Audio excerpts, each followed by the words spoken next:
All right, so tonight, we are going to talk about Make Philly. At every meeting of Make Philly, we build something. We call this the Maker Challenge. And tonight, the focus of our presentation is to share with you all what we've learned about what it takes to put together a great Maker Challenge. Before we do that, just a little background about Make Philly. Founded 2.5 years back, it was a snowy night.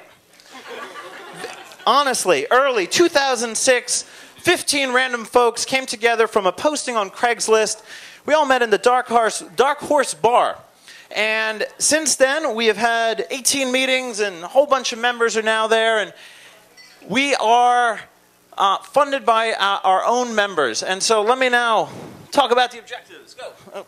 So the things that we are interested in doing is celebrating that making stuff is great. So at every meeting, we just want to creatively play together, to work together, to inspire each other, to make things that we never could have made by ourselves, to show people that hacking into stuff isn't hard and that anyone can be a hacker, and to play with stuff and to take stuff apart and put stuff back together, and that really all of us are makers as long as we're willing to play, and that being a maker is really an attitude as more than it is ability. But we're also interested in sharing our abilities with each other.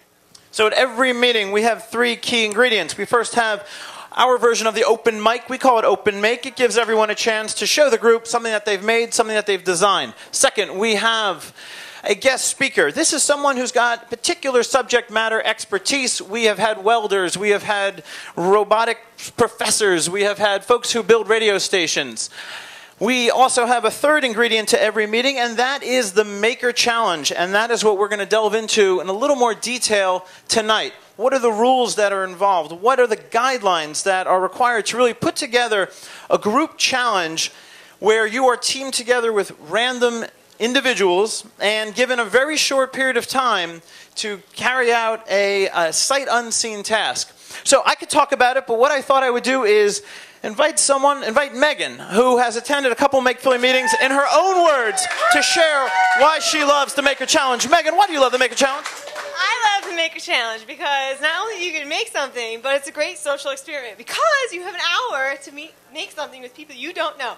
So, like, time's ticking away. It comes to 50 minutes in and everyone's freaking out because if you don't have something made, oh my God, you're going to look like just sham in front of your other people you don't know, and it just becomes such a production. But in the end, everyone comes up with something, and it's always interesting and different. So that's why I like Make Philly.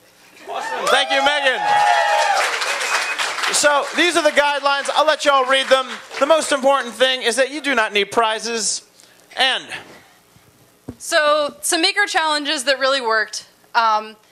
Really, the goal of the Maker Challenges, like we said, is to just play together. One that worked really well was we made a giant Rube Goldberg device together. The reason this worked awesomely is that we defined set in and out points for everyone before the challenge, so people knew that like one guy would have to catch something and maybe make something slide, and the person in front of them would have to throw something, so the person that was catching something had something to catch.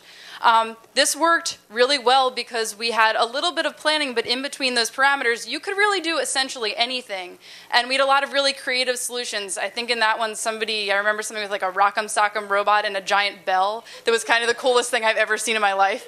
But then one that didn't work very well, that was almost the exact same challenge, was a marble run. But we had almost no parameters in that one. We basically said, hey guys, make a marble run, and then we'll attach them all together and it'll do stuff. But it really didn't do stuff because there were almost no parameters and they couldn't fit together at the end. And it was a cool challenge because everyone worked together in their groups and got to play, but once we came together, we weren't really organized enough in that one to make it something awesome.